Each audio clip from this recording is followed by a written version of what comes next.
और देखिए, पुतिन की भारत यात्रा से पहले नाटो के 3 देशों ने रूस पर बड़ा हमला बोला। भारत में ब्रिटेन, जर्मनी, फ्रांस के राजदूतों ने एक लेख लिखकर कहा कि पुतिन युद्ध रोकने के लिए गंभीर नहीं। इसे भारत की जमीन से पुतिन के खिलाफ माहौल बनाने की बहुत बड़ी कोशिश मानी जा रही है। क्या पुतिन के खिलाफ भारत में यूरोप का मोर्चा खुल चुका है? आखिर यूरोप के देश क्यों पुतिन से इतना घबराए हुए हैं?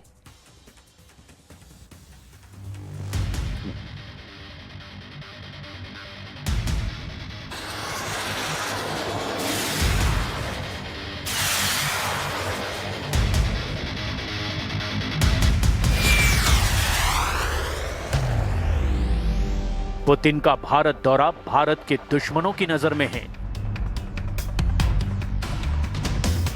क्योंकि इस दौरे पर सबसे ज्यादा चर्चा हो रही है रूस के 2 बहुत ही खतरनाक हथियारों की। पहला है S-400 एयर डिफेंस सिस्टम, जिसकी नई स्क्वाड्रन पर समझौता हो सकता है, और दूसरा है रूस का सुखोई 57 लड़ाकू विमान, जिसको बेचने का ऑफर रूस की तरफ से लगातार आ रहा है। भारत और रूस की रणनीतिक साझेदारी, जिसमें हथियारों का भी तड़का है और एक दूसरे के हितों की खातिर ढाल बन जाने का जज्बा भी। भारत और रूस की दोस्ती दुनिया की हर पार्टनरशिप पर हमेशा भारी साबित हुई है, चाहे वो भारत अमेरिका के बीच के संबंध हो या फिर भारत और चीन के संबंध। जब रूस और यूक्रेन में बहुत खतरनाक युद्ध चल रहा है, इस दौरान पुतिन का देश से बाहर जाना बहुत कम हुआ है। इसकी वजह है यूक्रेन युद्ध को लेकर उनके खिलाफ जारी गिरफ्तारी वारंट, जो आईसीसी यानी अंतर्राष्ट्रीय अपराध न्यायालय ने जारी किया है। लेकिन भारत आईसीसी का सदस्य नहीं है, इसीलिए उसके वारंट को लागू करने के लिए बाध्य भी नहीं है।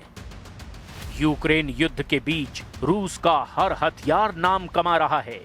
रूस के ड्रोन से लेकर उसकी मिसाइल पावर तक, जिसने यूक्रेन में कोहराम मचाया हुआ है, इस वक्त नेटो के लिए बहुत बड़ा चैलेंज बने हुए हैं। लेकिन पुतिन के प्रीमियम क्लास के हथियार ऐसे हैं जिनको अब तक युद्ध में पूरी तरह नहीं उतारा गया है, और इन्हीं में 2 सबसे खास हथियार हैं, S-400 एयर डिफेंस सिस्टम और 5वीं पीढ़ी का फाइटर जेट सुखोई 57। ये दोनों हथियार इस वक्त भारत की मिलिट्री ताकत बढ़ाने के लिए तैयार हैं। दोनों ही रूस के सबसे नए और सबसे आधुनिक हथियारों में गिने जाते हैं, और ये नेटो देशों के लिए भी ऐसी पहेली बने हुए हैं जिसका जवाब वो अब तक नहीं तलाश पाए हैं। ये दोनों ऐसे हथियार हैं जिनका असली इस्तेमाल तब देखने को मिलेगा जब रूस और नेटो के बीच सीधी टक्कर होगी। यूक्रेन के युद्ध में अभी तक पुतिन की ऐसी ही ताकत देखकर नेटो देश पर्दे के पीछे से एक्टिव हैं।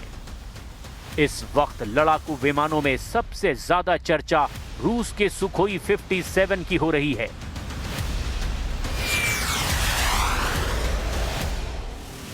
अल्जीरिया को भी ये विमान सप्लाई किया जा चुका है, और वो रूस के बाद दूसरा देश है जो सुखोई 57 उड़ा रहा है। ऐसे में बड़ा सवाल ये है कि क्या भारत भी अब सुखोई 57 खरीदेगा, क्योंकि रूस की तरफ से इसे लेकर बहुत बड़ा ऑफर भारत को दिया जा चुका है। सुखोई 57 5वीं पीढ़ी का स्टेल्थ फाइटर जेट है, जो रडार की पकड़ में नहीं आता। रडार सिग्नेचर कम करने के लिए इसके एयरफ्रेम को अलग तरह से डिजाइन किया गया है। इसमें रडार तरंगों के लिए खास कोटिंग है, और इसके इंजन नोजल्स भी अलग तरह से डिजाइन किए गए हैं। इसका थ्रस्ट वेक्टर कंट्रोल इसे तीखे मोड़ लेने की खूबी देता है। ये खासियत भारत के सुखोई 30 विमान में भी है, और यही रूस के फाइटर जेट को और फुर्तीला बना देती है। इसमें सुपर क्रूज की खासियत है, यानी बिना आफ्टर बर्नर के ये सुपरसोनिक रफ्तार पर उड़ सकता है। ये समझिए कि एक्सीलरेटर का ज्यादा इस्तेमाल किए बिना ये तेज रफ्तार बनाए रखता है।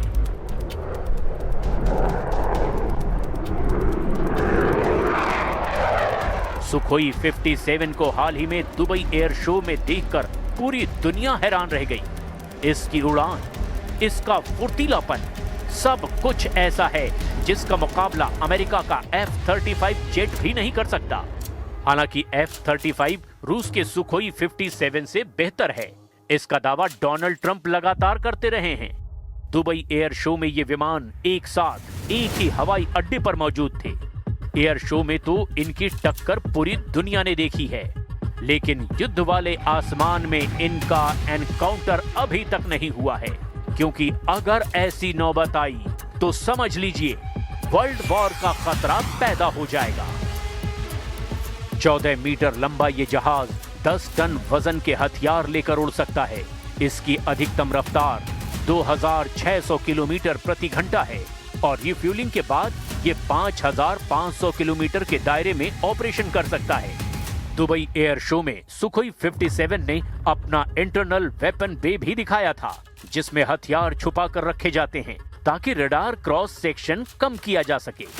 भारत के लिए सुखोई 57 जैसा कोई स्टेल्थ विमान जल्दी लेना एक मजबूरी भी है, क्योंकि पाकिस्तान को चीन अपना J-31 स्टेल्थ फाइटर देने वाला है, जबकि भारत का अपना स्टेल्थ प्रोजेक्ट AMCA यानी एडवांस्ड मीडियम कॉम्बैट एयरक्राफ्ट 2025 से पहले वायुसेना में शामिल होना मुश्किल नजर आता है।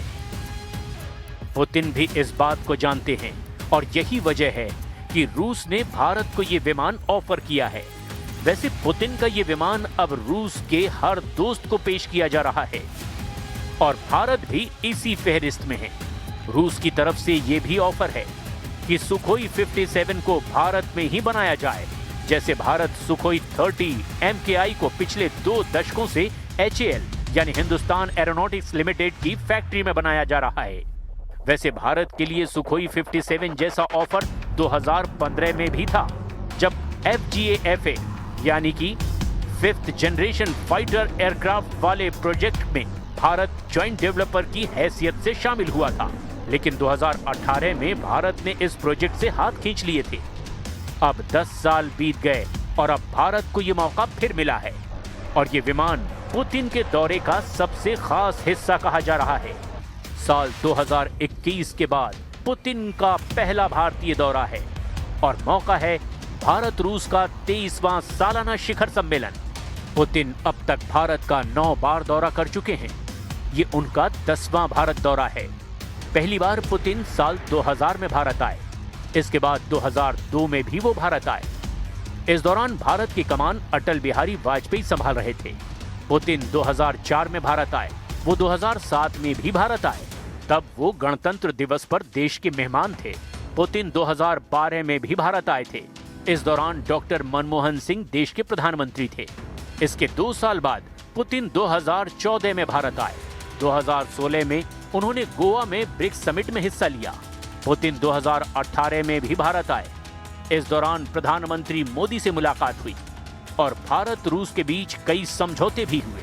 2021 में भी पुतिन भारत आए थे और अब 2025 में उनका दौरा हो रहा है।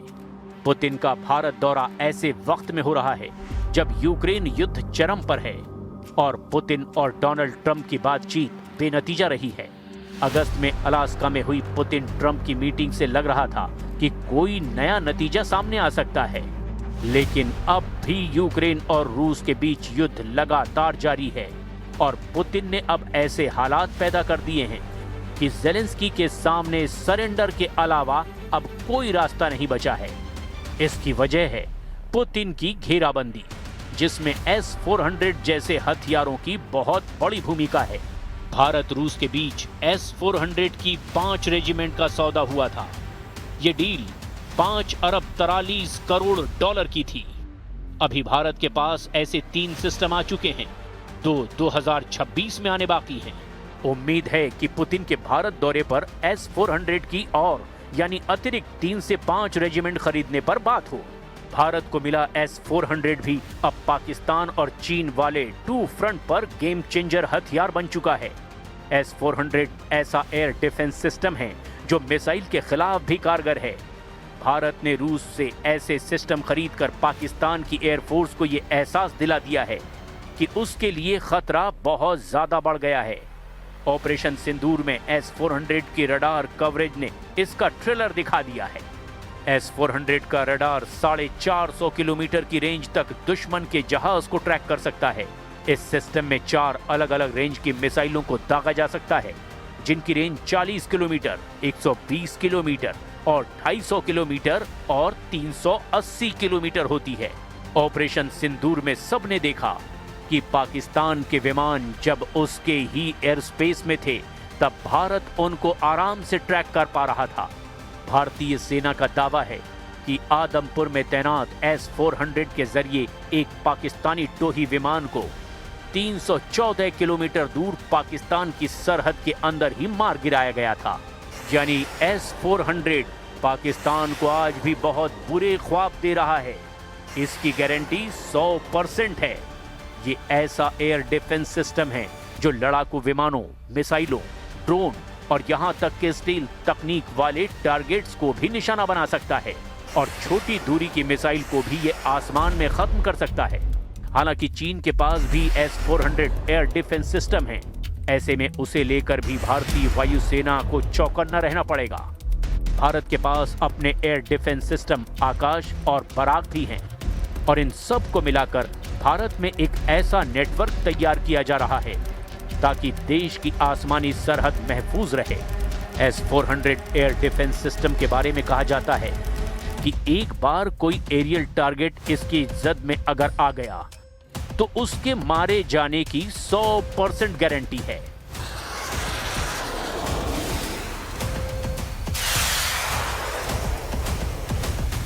दुश्मन का ख्याल रखने के लिए ऐसे हथियार हमेशा गेम चेंजर बने रहेंगे और अब इसमें इजाफे का वक्त भी आ गया है। रूस का प्रस्ताव है कि वो भारत को S-400 की 50% तकनीक दे सकता है ताकि इस एयर डिफेंस सिस्टम के कुछ हिस्सों को भारत में ही बनाया जा सके। लेकिन ये तभी मुमकिन हो सकता है जब भारत आगे इस डिफेंस सिस्टम को लेकर कोई डील करता है। इसमें कोई शक नहीं कि पिछले 10 से 15 सालों में भारत ने हथियारों को लेकर अपनी पसंद में कुछ बदलाव किए हैं। अब रूस के हथियारों के अलावा भारत की नजर पश्चिमी देश, खास तौर पर फ्रांस और अमेरिका के हथियारों पर भी है। यही वजह है कि राफाल जेट खरीदने से पहले भारत अमेरिका के C-17 ग्लोब मास्टर, C-130 और पोसाइडन P-8I जैसे विमान खरीद चुका है। सीप्री यानी Stockholm International Peace Research Institute की रिपोर्ट के मुताबिक 2009 में भारत ने 76% हथियार रूस से आयात किए थे। 2015 तक ये आंकड़ा 55% हो गया और 2024 तक भारत ने 36% हथियार ही रूस से आयात किए, यानी रूस पर निर्भरता कम हुई है। भारत की फौज में इस वक्त T-90 टैंकों से लेकर ब्रह्मोस सुपरसोनिक मिसाइल और नौसेना के कई जंगी जहाजों पर रूस की मुहर है। पनडुब्बियों की बड़ी फहरिस्त में किलो क्लास की पनडुब्बियां हैं जो 80 और 90 के दशक में रूस से खरीदी गई थी और आज भी वो एक्टिव हैं। वहीं वायुसेना में 260 से ज्यादा सुखोई 30 MKI विमान हैं जो इंडियन एयरफोर्स की रीढ़ बन चुके हैं। हालांकि उनको भी अपग्रेड करना एक ऐसा मुद्दा है जिस पर पिछले 2 दशकों से बातचीत चल रही है। अब भारत रूस की AK-203 राइफल खुद बना रहा है, यानी रूस की आर्मी का स्टैंडर्ड वेपन का प्रोडक्शन अब भारत में ही हो रहा है। अगर ये दोनों डील होती है और इन्हें लेकर भारत की शर्तों का भी ख्याल रखा जाता है तो समझ लीजिए कि घरेलू डिफेंस इंडस्ट्री को भी काफी फायदा होगा, क्योंकि तब दुनिया के 2 सबसे खास हथियार कुछ हिस्सों में ही सही लेकिन भारत में बनने शुरू हो जाएंगे।